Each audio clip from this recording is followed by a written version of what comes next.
to Souvenir City. Hi again, everybody. Welcome to week 2, the second take of the Souvenir City Podcast. I am OC with Cooper, Witty, and Max. We're here in a dungeon, if you will, that was financed by Paul Dillon himself, if you can believe it. It's fitting, I would say. This is our second take of what we hope to be a weekly podcast. Obviously, it's a bit later in the week, but we know that it's a fun time for baseball fans, fun time for Guardians fans, as the season is just weeks away. The first thing we want to get into today is, as we look into the new season, means new jerseys for MLB teams. We saw a new format, a new style, if you will, of the jerseys that was teased at the All-Star game last year. And I think we have some pretty strong thoughts on it. I mean, what do you guys say?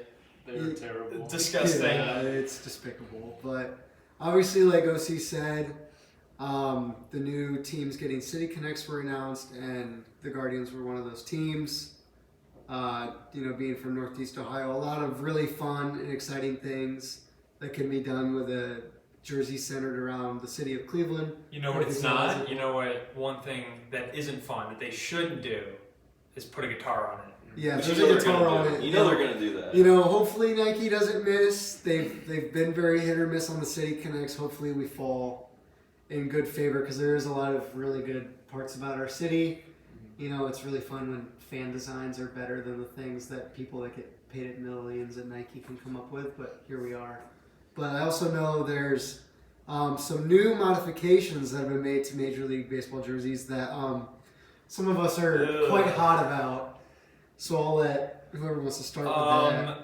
I just want to say, we should throw this picture of Stephen Vogt up for people to look at, because his last name is so small. It's crooked, too. It's not even straight. It's crooked. I don't know what the purpose of this was, but I'm looking back at the All-Star game last year, and when Vlad Guerrero Jr.'s last name was a rainbow, we should have known. Yeah. We should have seen it coming. We're doomed. Just the baseball jersey aesthetic in the past has just been so crisp. Every team's jerseys have been, for the most part, enjoyable. And now, everyone, it's barf. There's people with, obviously you said Vlad, there's people with, 8-letter last names where it's parabola. I don't know what we're doing. I don't know if you guys saw a picture of Justin Verlander that was just today. I did not. Where it's, a 9-letter last name, and it's, curved, it's crooked, of course. The V is on, his butt cheek. I don't know what we're doing. It's unbelievable. When I first started seeing the remnants of them going up in jersey shops compared to last year. Oh, they look fake. I thought it was fake. I thought it was some crummy leftover fan giveaway. They look it's horrible. Somebody bought a DHgate Mariners moving down the MLB logo for no reason. It just ruins it further, and they look crappy. You've had players. I know Miles Michaelos was pretty outspoken on this, that the pants don't fit as well, and the jerseys are just uncomfy, and they look You're just squinting and baggy and trashy. it's just, I don't know. Yeah, but I did see the Mariners team shop, and they genuinely look fake. But I will say, apparently, they're sweat wicking, so it gets less heavy when you sweat. So I know MLB for the sweaters among us. I know MLB was milking it too, posting videos of players at the All-Star game, like Corbin Carroll saying, I feel like I move so much quicker, and I do not care, you look like a buffoon. It looks just horrendous. Bad. It's bad. Yeah, so it's part of the new season for Major League Baseball, part of the new season for the Guardians, this uniform change, if you will. I think it's going to be exciting to see what the MLB and Nike has in store for the Guardians City Connect jersey. Obviously, I think it's going to have a guitar on it. I think the expectations are pretty low, because that's apparently the only thing Cleveland has going for it is the Rock and Roll Hall of Fame and the guitar theme. But, moving forward, in the last week since we last talked, we got some pretty sad, news about one of Cleveland's best. Corey Kluber announced his retirement this past week. The 2-time Cy Young Award winner spent the good chunk of his career in Cleveland. Obviously, he won 2 Cy Youngs. He had memorable moments such as the 18 strikeout game. He carried the pitching staff on his back in the 2016 playoffs until He finally ran out of gas. I think the best Cleveland pitcher that I've ever seen. And he also helped us get a Magnum Clase. Yeah. But, you know, it is what it is. What a fleece. Yeah. Shout out to the Rangers. Yeah, I just wanted to ask you guys, as you look back on it, what are your thoughts on Corey Kluber's career? What were your thoughts on perhaps your favorite moment from his career? My favorite moment has to be, Game 1 of the 2016 World Series. He kind of set the tone, well, at least for the first 4 games. We were up 3-1. But, it was just incredible. He's the first pitcher in a World Series history with 8 strikeouts in 3 innings. The whole postseason, especially after the injury to Bauer, just put every 5th day, 4th day, you just knew he was going to go out there and shove. Yeah, but 6 innings, 4 hits, no walks, no runs, 9 strikeouts in Game 1. That was just unbelievable to watch. I gotta say that my favorite moment, and I guess it's a series of moments, and it's honestly also part of one of my favorite moments as a Guardians fan, period, and that's the 2017 22 game winning streak. Shout out to Jay Bruce, Guardians legend. But Corey Kluber, just an absolute workhorse, and when he got over that stretch, went 2-0, 17 innings, 16 punch-outs, and a 1.06 ERA, just dicing hitters up, getting weak contact. And then I was looking at some statistics earlier on Baseball Reference, and he led the MLB both in 2016 and then in this stretch in 2017 in ERA plus. And his 2017 ERA plus is just outrageous. It's a 202. That's 102% more effective than the average major league pitcher. So, we'll miss you, Corey, and thank you for everything you did for the Cleveland franchise. Yeah, kind of circling back to what OC said at the start, I think we'd all agree, the earliest Cleveland pitchers I remember before Kluber were Justin Masterson and Ubaldo Jimenez. So, the guy I grew up was the ace of my childhood. So, I think my favorite Corey Kluber memory would have to be the 18 strikeout game against the Cardinals. I remember watching that live, and it looked like a video game. He was just destroying hitters, just unhittable. It was insane, but happy retirement, Corey. I hope you enjoy and get to relax and enjoy retirement. I'm sure he's blank staring, yeah. No emotion, all the way into retirement. So congratulations. I think what's interesting is he was acquired by Cleveland when he was 24. He was part of a salary dump, if you will, a 3-team trade. The Guardians, the Indians at the time, sent Ryan Ludwig to San Diego. They sent Jake Westbrook to St. Louis. And in that trade, the Indians got Corey Kluber. He, at the time, was not a top 30 prospect in the San Diego system. He was kind of just a whatever throw-in. Little did we know that what he would become, one of the best pitchers in Cleveland history, and I wish him all the best. Do you guys think he has a spot in the Guardians Hall of Fame, if not the Baseball Hall of Fame, dare I say? I think in the Guardians Hall of Fame, absolutely. I think any honor, would be adequate for him. But I think MLB Hall of Fame, I just don't know if he sustained that level of dominance over the period of time. And obviously, injuries caught up with him towards the end of his career. But, I know maybe it's not the best statistic to look at for pitchers, but B-WAR-wise, the average Hall of Fame pitcher has over 60, and Kluber is 32, something like that. So, as much as we love him, as much as he deserves all the praise and honors for his time in Cleveland, not sure if MLB Hall of Fame's in his future. And before we wrap up on Kluber, Max, you have something? I was just going to agree with Whitty. Obviously, I'm very indebted as a fan that all that he gave us in his time in Cleveland, and I think there will be a Corey Kluber plaque in center field, Memorial Park, but like Whitty said, I just don't think with the injuries he sustained, kind of starting to bounce around as a journeyman, just kind of filler in a rotation, I just don't think the longevity and success was there. I know if he would have continued that height, I mean, I think we're talking about a no doubt guy in Cooperstown. But 2 Cy Young. I mean, the career is definitely nothing to laugh at, and I will always tip the cap to Corey Kluber. But always a Guardians legend. Hopefully gets his respect in baseball, but I don't think it's Cooperstown level respect. And real quick, before we wrap up on Kluber, I don't know if you guys saw that he was talking with the Yankees, one of his former teams, about joining their front office, I believe, or their pitching development in some regard, which I think would be funny because he was a Yankee for a year. He threw a no-hitter with them, but I think that would be a slap in the face. I saw a pretty, this is just kind of a nostalgic picture, but it was Corey Kluber just kind of pitching like live on a backfield. And it was like a group of young pitchers watching. It was like Shane Bieber, Savali, I remember like Justin Garza in there, but there was like some notable names outside of that too. So I mean, obviously a lot of the guys now that are very formidable parts or were formidable parts of our rotation and bullpen, you know, looked up to him. So it would be cool if he would find his way back to Cleveland, but I think there's a future for him in a lot of different areas. So.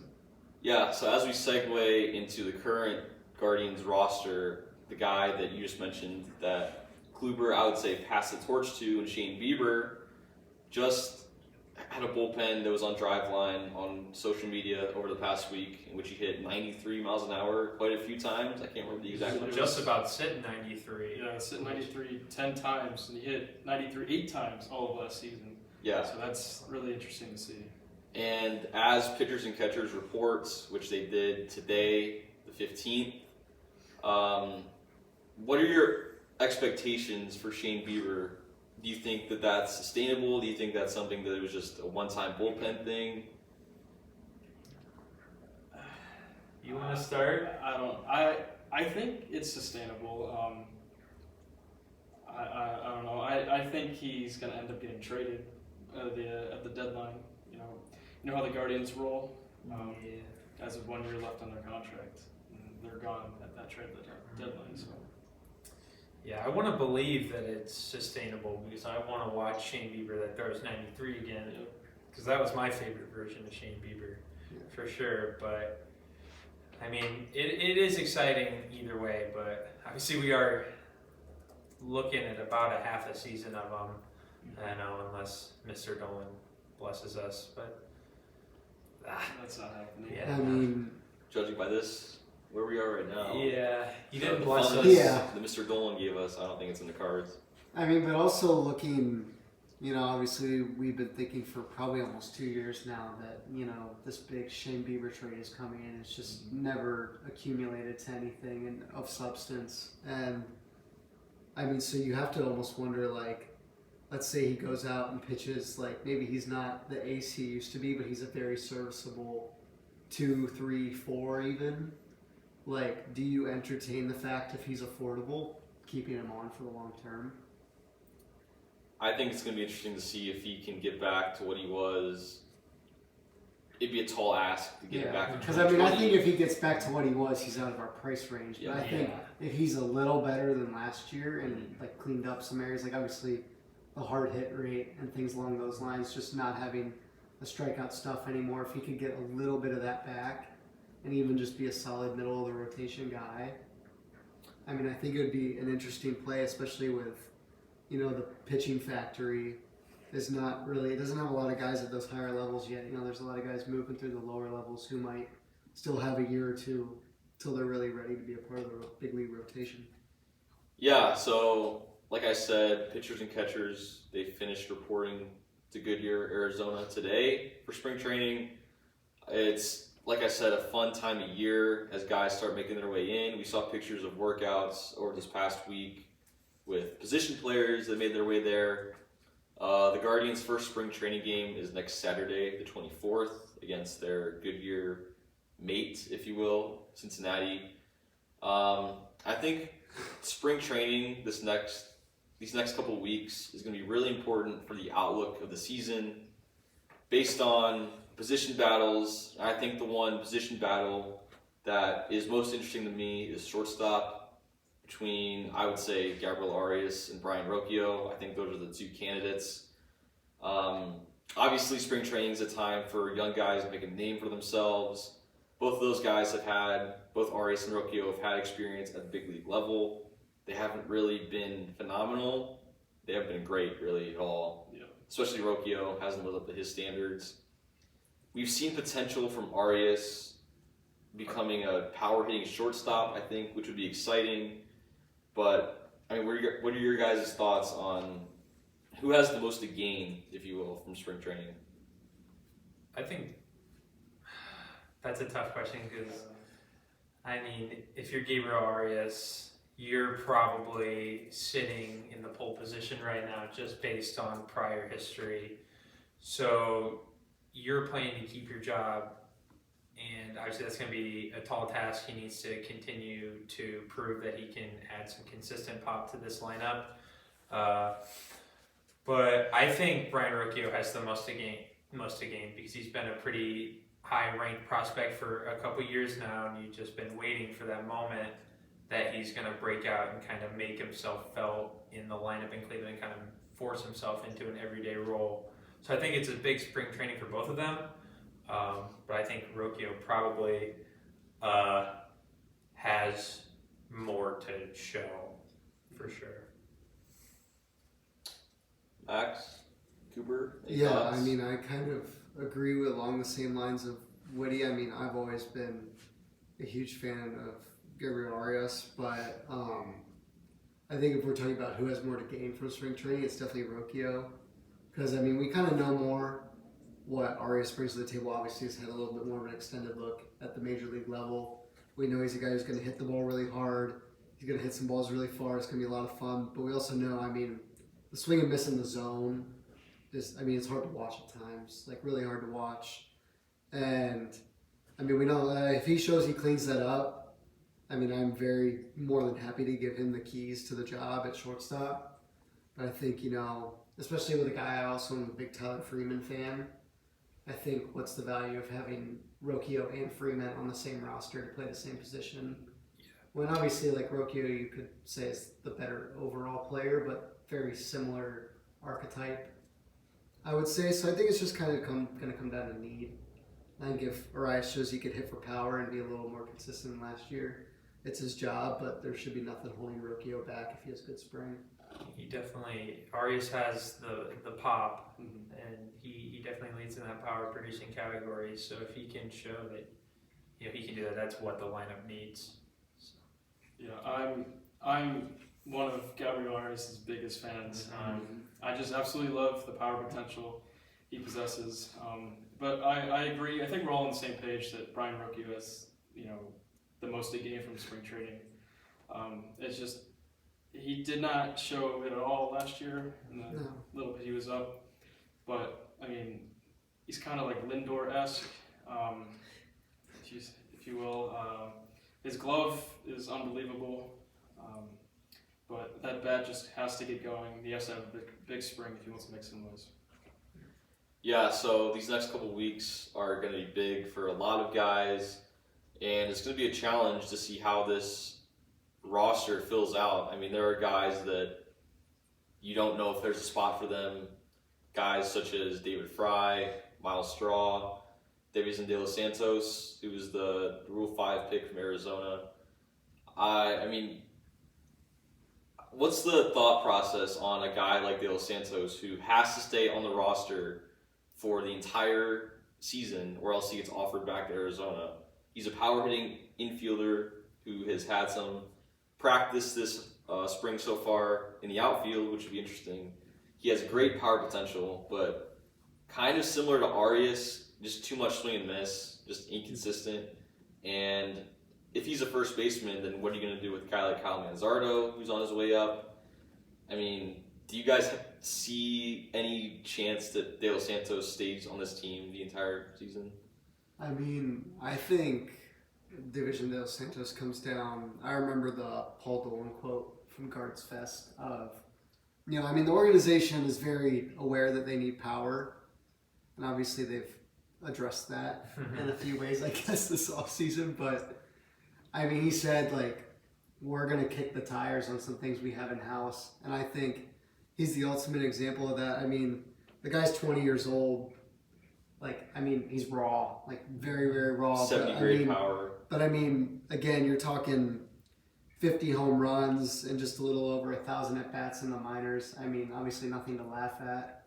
But I mean, I think it comes down to almost a little more service time manipulation with Manzardo, and like if he happens to work out and starts hitting for some power, awesome. Like you found a gem. Like I think that's kind of where the thought process is. If I'm Chris Antonetti, it's like I know I don't want to play Manzardo right away. I know I want to manipulate his service time. We might as well. We have nothing to lose. I mean, if he sucks, send him right back like you never had him. So I mean, I think it's a very low risk, high reward filler, in my opinion. I think a lot of people were surprised from Arizona's perspective that they left him off their 40-man roster, knowing the potential that he has. Obviously, we know Arizona's a great team. They don't really need a guy like him. We saw that in the World Series last year on their way there. But he isn't a guy that is going to last very long in Cleveland, I don't think. That may be my hot take. I just don't see him adjusting to big league pitching as fast as he should, especially not ever playing above AA. Is that correct? Yes. Making the jump straight to the major leagues, knowing that if he does get sent back to the minors, that he could go back to Arizona, where obviously they didn't see something in him that caused them to make him free in the Rule 5 draft. I don't see a way that De Los Santos, I'd love to be wrong. I'd love for him to be a guy that hits 30 homers, but I realistically, I can't see it. Yeah. So there are other guys that are question marks. Who's going to make the roster on opening day? The biggest one, I think, for me is Miles Straw. We saw how much Terry Francona loved Miles Straw, had him starting in center field every game. One of the least productive hitters in Major League Baseball. It always seemed like he was up in a clutch situation, and he never, ever once came through, I don't think. Sometimes he got pinch hit into those situations, Yeah. which was certainly very interesting. And I think what's interesting is a rookie manager like Stephen Vogt going to have as long of a leash for a guy that is as unproductive as Miles Straw? I mean, do you think Stephen Vogt's going to be like, hey, I know you're a veteran, but I don't have time for this nonsense when I have guys that can do what you do better? Does that make sense? I mean, yeah. Like, what do you think Miles Straw's outlook is on the season? I think he's definitely going to start, I think, game one in center field. I think we all know that. I just with all these guys on the cusp of, making the team or just being AAA about to come up, I think his leash is very short this year, especially with the new manager. I don't think he'll put up with his nonsense, like you said, like Terry Francona did. Yeah. But I'm a really big fan of Esteban Florio. I think he runs just as well as Straw. He feels just as well as Straw, and he has that power that Straw will never have. He's a league average hitter. Yeah. At least we hope so, unlike Miles Straw is anything close to. Miles Straw continues to get paid $5 million a year, though. So He's one of the highest paid players on the team. Miles Straw! He's not going to play 100 games. But there's just no power anywhere. No. Yeah. There's not a single soul in free agency that hits for power. So. Sorry, go ahead. No, you got it. I think where I sit with Miles Straw, and I mean, we've seen this in the past where great teams go out and get their guy who could steal bases or be a late game defensive stalwart. Like, I mean, there's value in guys with his skill set in baseball, but his value cannot be as our starting everyday center fielder. Like, especially with the needs we have in our outfield. Like, if we had two guys next to him hitting 30 homers, start Miles Straw every day for all I care. But they're not like, even combining. I mean, the 25. guys next to him are barely combining for 10. Yeah. So it's like, you just kind of like, he has value to some extent. I think he could be a fourth outfielder, end of the bench guy to some capacity. I mean, obviously, like, the base stealing dipped off drastically last year, and the fielding metrics weren't as friendly to him as we would assume they would be. I think there is some value, but I mean, like you said, Esteban Florial is very exciting. Ramon Laureano can be very exciting and has potential to be power with the same defense.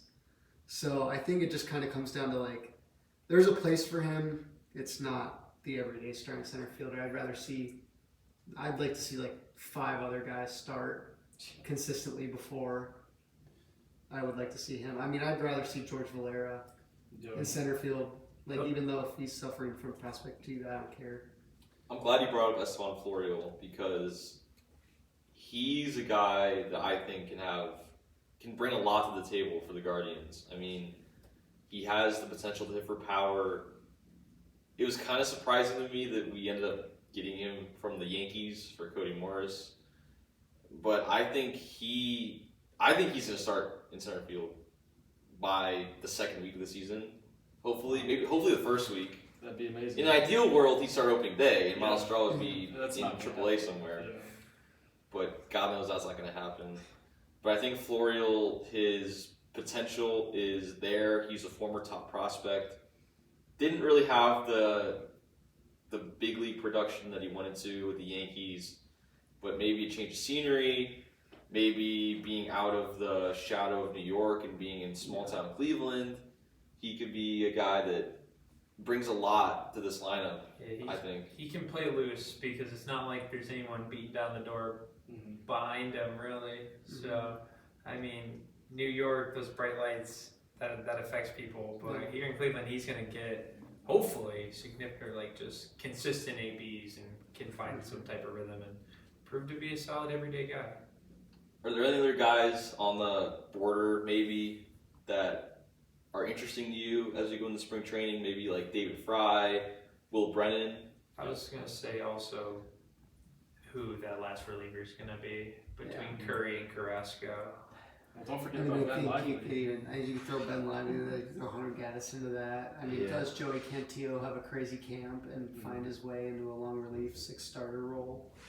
Those really are some shameful names. Ben Lively, Xavier Curry.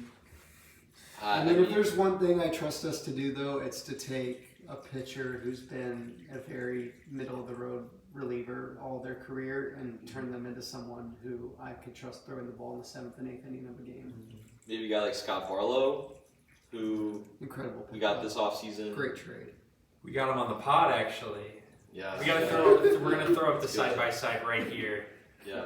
Of Mr. OC and Scott Barlow. We have Scott Barlow on the podcast, and hopefully the Guardians have Scott Barlow, a good Scott Barlow as a late inning bullpen guy. He's the replacement pretty much for Angel De Los Santos, and I think it's going to be interesting to see who gets the 8th inning job as a setup guy for Class A. Is it going to be Sam Hedges? Is it going to be Trevor Stephan? Is it going to be Scott Barlow? The names are there. We know that the potential for those guys is there.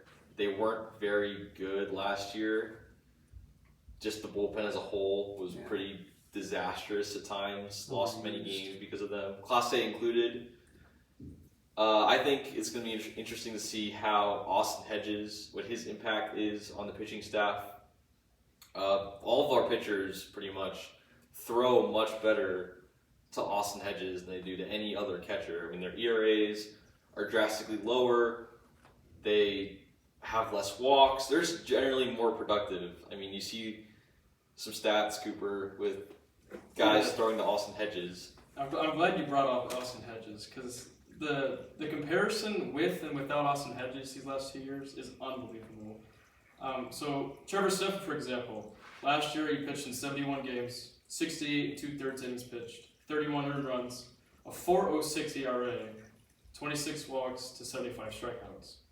Now with Austin Hedges in 2022, 41 games, 37 2/3 innings pitched, 9 earned runs, a 2.15 ERA, 8 walks, and 47 strikeouts.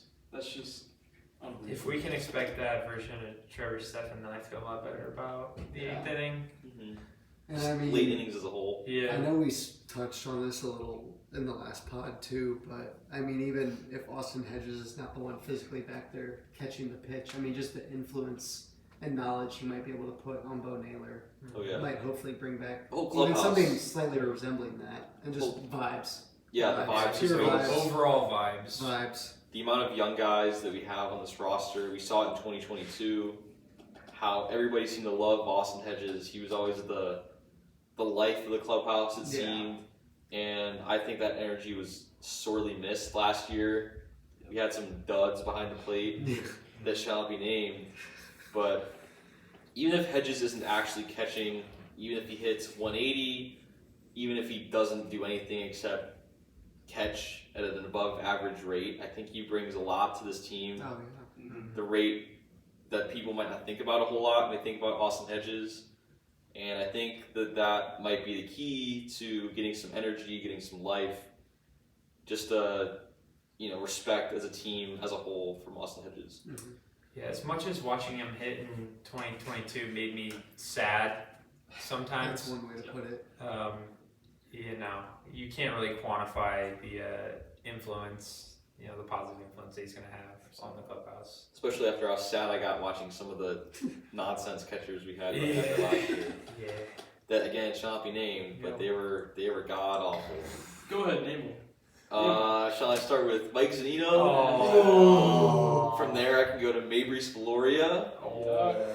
I can go from Mabry Spaloria to Cam Gallagher. One of the worst hitting seasons in professional baseball history. I'm not kidding.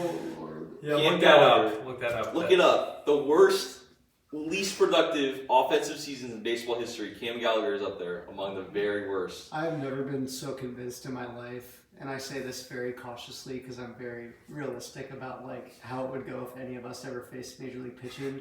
I'm insanely convinced I could put up a slightly resembling season to what Cam Gallagher put up. I would run into one or two.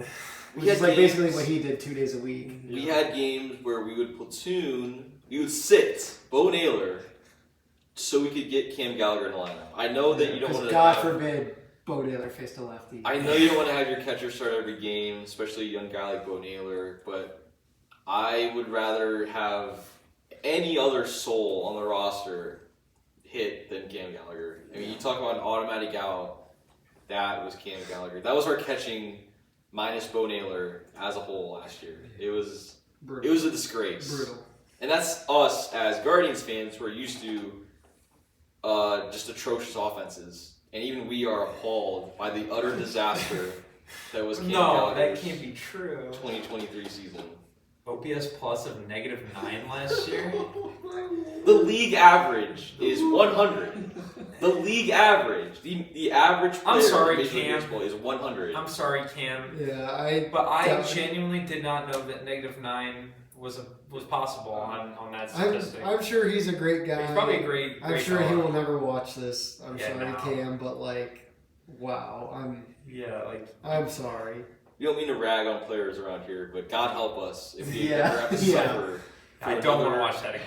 through another car crash that was Cam Gallagher's 2023 utterly horrendous, disastrous season.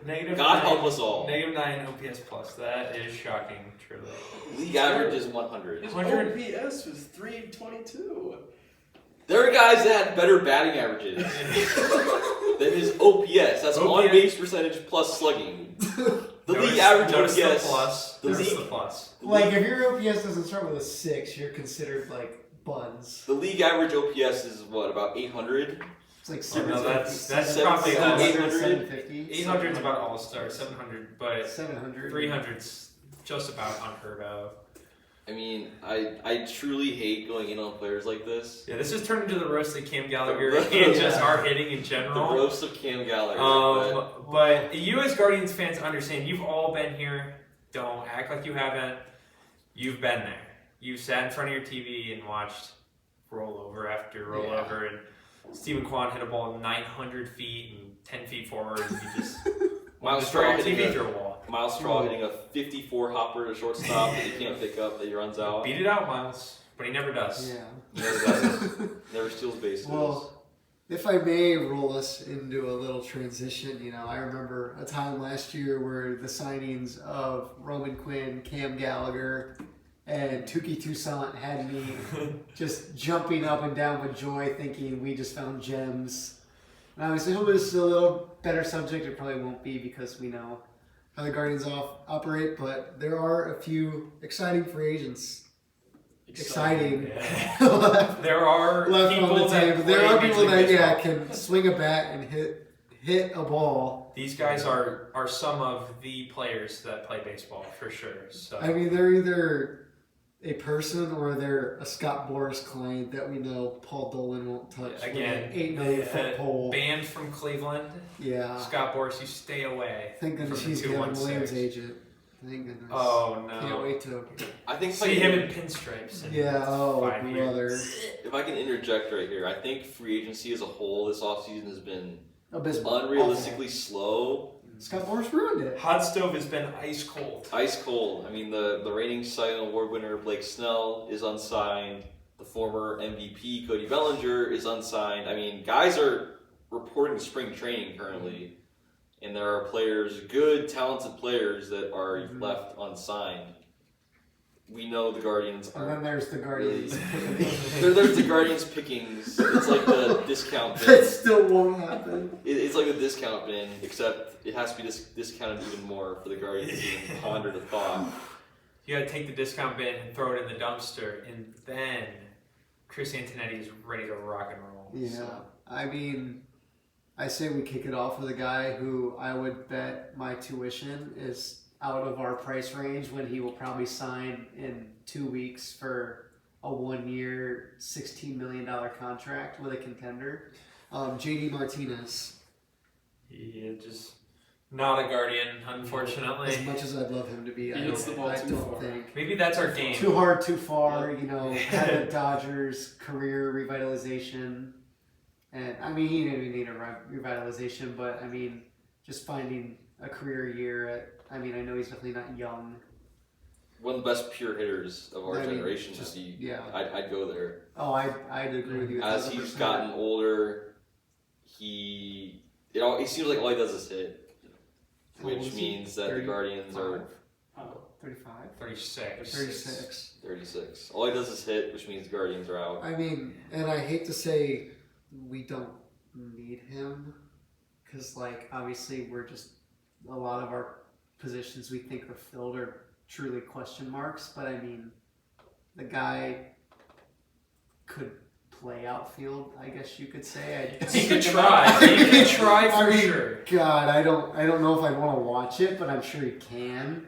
I mean, you're basically talking about a guy who's going to DH every day, and I mean, if Manzardo comes up or Division de los Santos turns out to be decent, I mean, I don't want to take away at bats from them or Josh Naylor if he shifts to DH or if Hosey needs to DH more. I'd want those bats freed up. I mean, obviously JD Martinez is a fantastic player, and I'd take him. Yeah, I'd take him all day, every day, but I mean, I hate to say we don't need it, but because we do. I mean, I'm lying to myself if I say we don't, but I'd love it a lot. it's a little bit of a cope. yeah, But that's all right. it's You need saying that we're sometimes. fine when everything's not really fine. So I say for these Guardians, or not these Guardians, but these free agents, we play a game.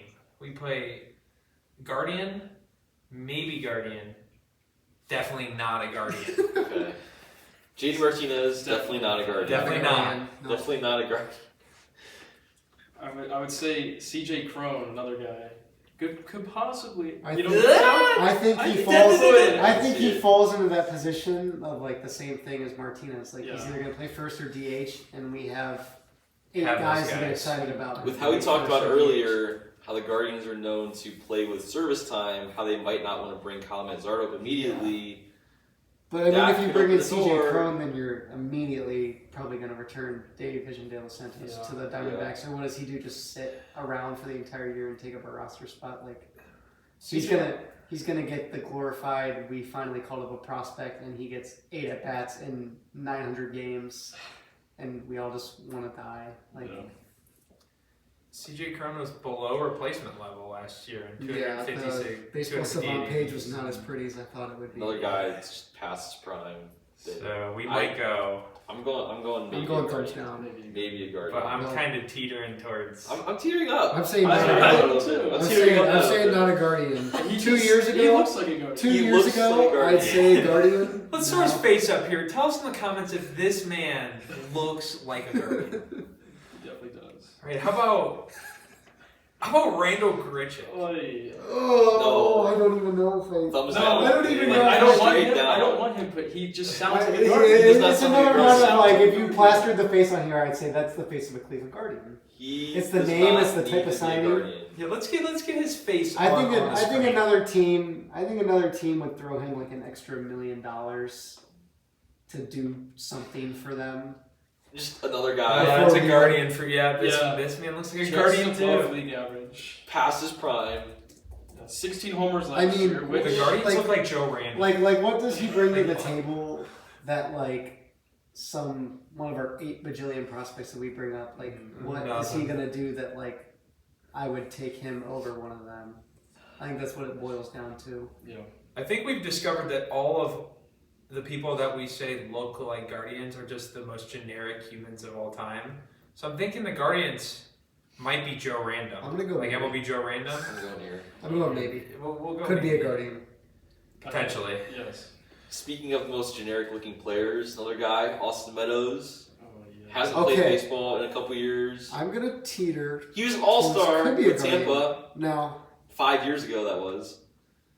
this is something Oh, my I was looking at while we were talking earlier because it's a name I really liked when he got traded to Detroit. Mm-hmm. Yeah. Thought that was a good. And I mean, the number, obviously, like his like brief little tidbit he showed in Detroit was hideous. And I'm sure if I was a Tigers fan, I would give the biggest thumbs down right now, or the biggest thumbs up because they'd want us to take him. But I mean, the numbers weren't hideous. And obviously, being a lefty bat kind of irks me because it feels like our entire organization is just left-handed hitters. But I mean, if we brought him on a minor league spring training invite, like I definitely wouldn't complain. I'm going thumbs down on this. I'm going Thumbs could be a down. Guardian. Down. Not going to be a Guardian. No. All right, so me and Max. I are can't kind believe of the most same excited wavelength player I here. got about today was Austin Meadows. Oh Austin my gosh, Meadows. how do I do this to myself? How about you had a good Adam Duvall stat, didn't you? No, Adam Duvall. I'm gonna say. I'm gonna give a I thumbs up. would like it. I would love it. I mean, Now- Up. Aha. Oh! Now my point on Adam Duvall that I saw. So Cleveland Guardians, obviously we know, bunch of wet noodles at the plate, not going to hit home runs. Worst pulled fly ball rate in all of Major League Baseball.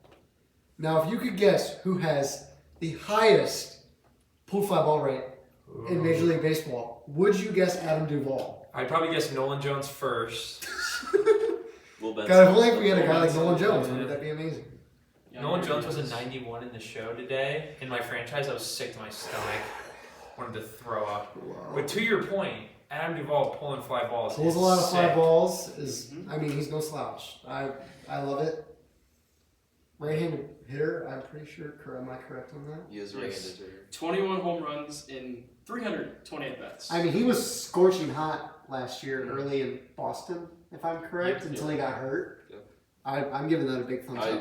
Thumbs up. We're in agreement. If we threw the Eddie Rosario contract at Adam Duvall a year, 8-9 mil, Mhm. I'd jump. I'd be happy. Souvenir City Pod certified Adam Duvall fans. Yes. You heard it here first. And on the fence, Austin Meadows fans will at least on this half. Yeah, No, absolutely these not. guys We're are saying haters. Going straight I don't blame you. All right, last one. Tommy Pham. Really? I think he's a thumbs up. I could be convinced of a maybe. He Be is. convinced just because our outfield is rancid. Well, he could bring a very good veteran presence to the outfield too. He could punch somebody in the face. That's the though. only thing I know about Tommy. Cancel Pham fantasy personality is football. He's very outspoken on social media. One of the and- most you have interesting to- men. in But all you of have to baseball. go back to, like we were talking about Austin Hedges and vibes earlier, and the Guardians and the power of friendship. Like, Oh yeah. does he just like stab into all that and just kill it? Like, am I gonna really let that happen over Tommy Pham? Tommy Pham Like, if punched. Cody Bellinger came in and did that, go ahead. But Tommy like, Pham yeah. punched Jock Peterson in the face over fantasy football. Tommy Pham got stabbed in a nightclub. Tommy Pham. Yeah. Tommy Pham was in attendance. I've seen some very fun Twitter rants from Tommy Pham. Tommy Pham was in attendance for the Super Bowl this past Sunday, and left. and then posted an hour later that he was watching the same game at his house.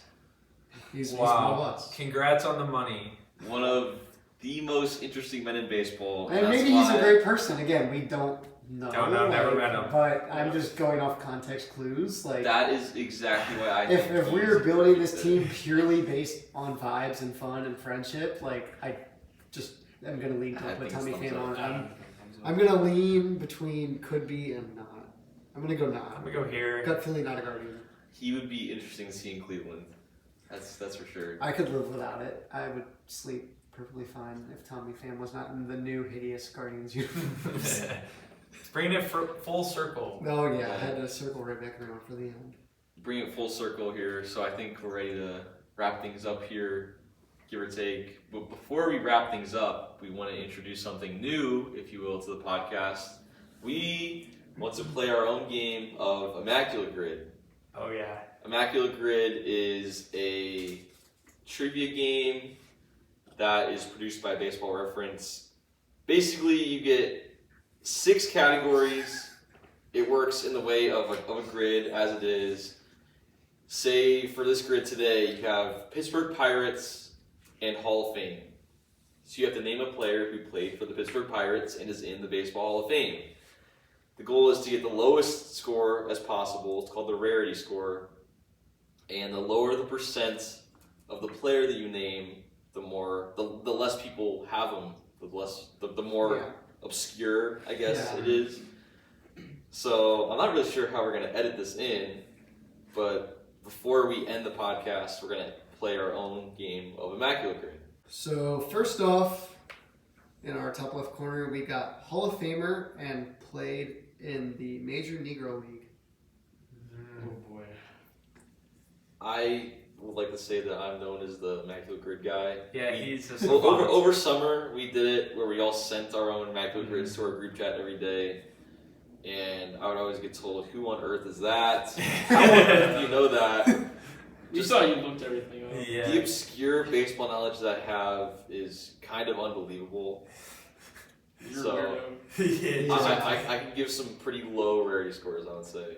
You got I think, something I, for think, this I, slot? think we all, No way. I think we all can cook to our own extent, but never This guy's to the chef. levels that The head Owen chef. Trooper down there. I feel like he's does. telling It us just blow that my he's mind. got something here. You got So, something? so what did you? I what think did you I look for this do one? have something. So for top left, for a Negro League player that's in the Baseball Hall of Fame, I'm going to go with a pitcher from the early days, if I'm not mistaken. The brother of Hall of Famer Root Foster. Oh, It's not Root Foster, it's going to be Bill Foster. Can you get that for me?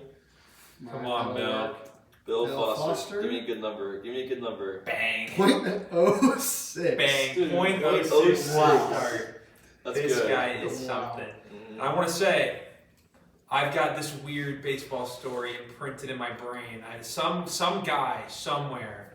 They were on a Negro League team together, and they were in a motel.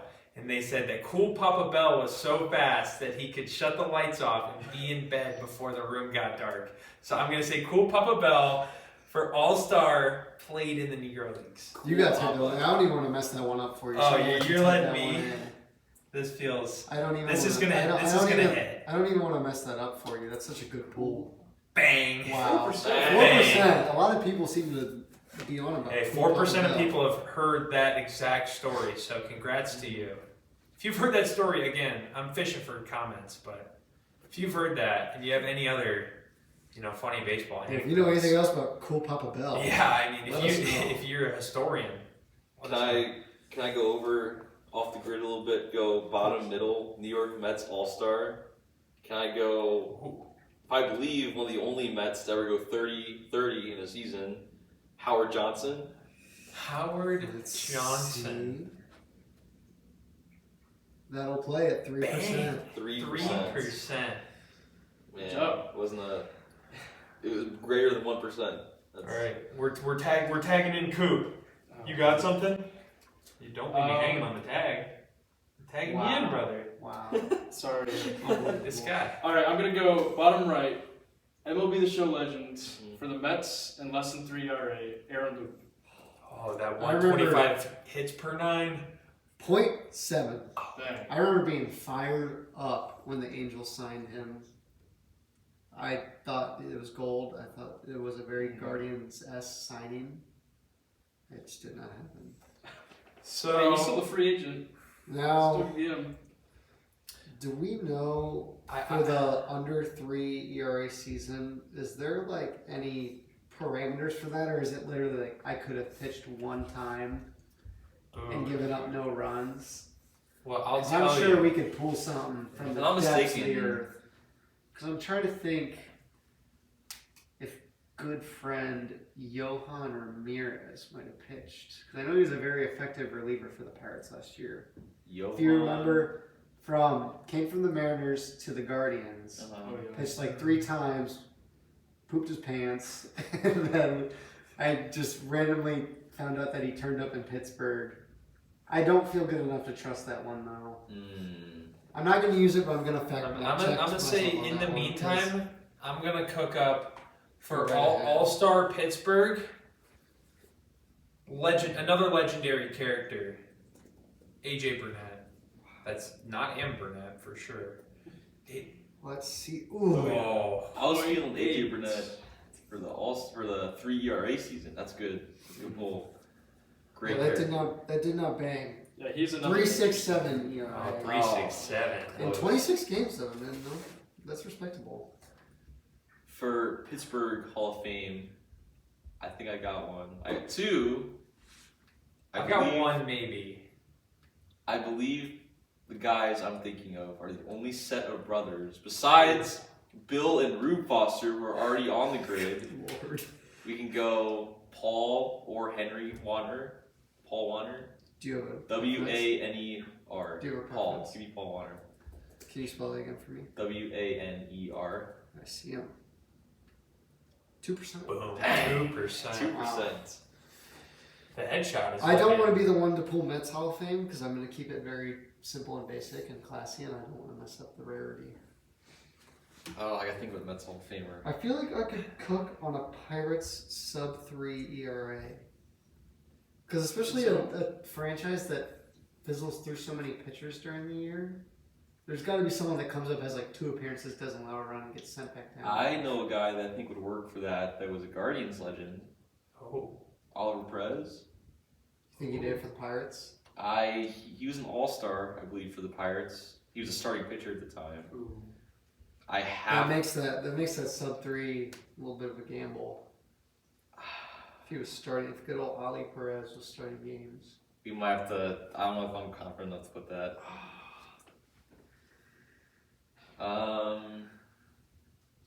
We're missing 3. Yeah, we have I gotta think of a good Negro Mets Leagues Hall of Famer. sub-3, Pirates sub-3, and Mets Hall of Famer. There's a bunch of Mets Hall of Famers that I think would be pretty high percentages. Do they have to be in the hall Piazza, as a high Met? percentage. No, they just have to play. They just as had a to Met. have played as a Met. Pedro Martinez, Mets legend. I mean, Pedro that's was a a good one. just gotta throw that out there. I Yeah. was gonna say Tom Glavine. He was a That Met in his could. career. I like that. Richie Ashburn, I believe, was a Met. Oh. I would probably go with that one, Richie Ashburn. Richie. I think that's probably the lowest Met you can get. 2%. 2%. Oh, wow. Unreal stuff. Hall of we, Fame. We like, got 2 more. Hall of Fame. That's kind of my forte. That's his game. I have to say. Yeah. So we're Oh, missing. man. Pirates Pirates? sub-3 and Negro League sub-3.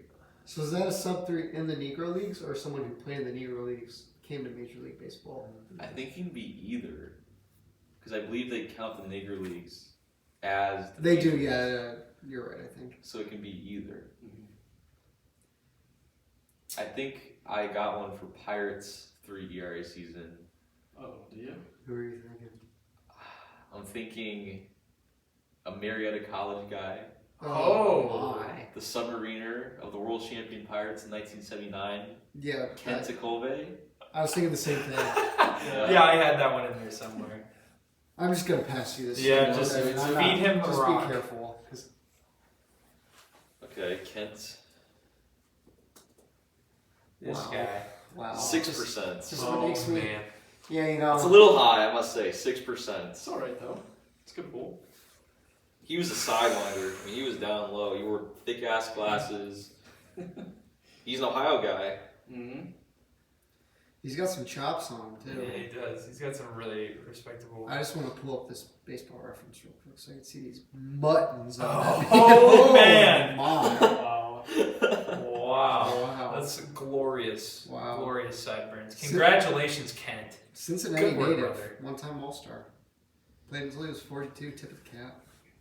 So we're missing top right, correct? Yes. Which so is what? Negro League, sub-3 ERA. There's a guy with the new addition to MLB The Show this year. He had a card. He could play every single position, including pitcher and catcher. He could play outfield, the infield. And he could throw a fastball 100 miles an hour. I think that guy is Hilton Smith. Hilton Smith. That banged. What a 21 performance. rarity. Well done. Thanks for listening to us do this, and by us I mean Owen Cooper is reaching in the remnants of his brain. Yeah, I wish I The could absolute retain. depths of the brain. I wish I could retain knowledge in like my actual meaningful classes, the way I retain knowledge from ridiculous baseball stats. So I mean, with that being said, I think we're ready to wrap things up. Kind of a longer episode today. I don't think they're all going to be this long in the future. We'll see. We'll see how it goes. Yep. Again, we hope to make this a weekly occurrence. This is week 2, our second edition. Our locations might change based on the week. You might see we're not in the same place we were last week. But we hope to see you again next week on next week's edition of the Souvenir City Podcast. For Max, Whitty, Cooper, I'm OC, and we appreciate you for tuning in, and we'll see you next week.